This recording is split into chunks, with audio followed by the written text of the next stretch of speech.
Kali ini kita mencoba mesin multifungsi seri CM1000 untuk menggiling janggal jagung teman-teman, atau tongkol jagung.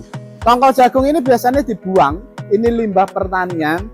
Nah teman-teman kalau punya mesin seperti ini bisa kita giling teman-teman. Kita giling, kita olah untuk pakan ternak. Nah, mesin yang cocok untuk itu teman-teman bisa pakai mesin seri CM1000 ini harganya murah banget teman-teman. Mumpung ada promo gratis ongkir sejawa ya.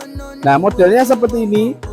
Sudah dilengkapi dengan 2 roda troli, gagang seperti ini, platnya dengan ketebalan 16 teman-teman. Ini asli tebel.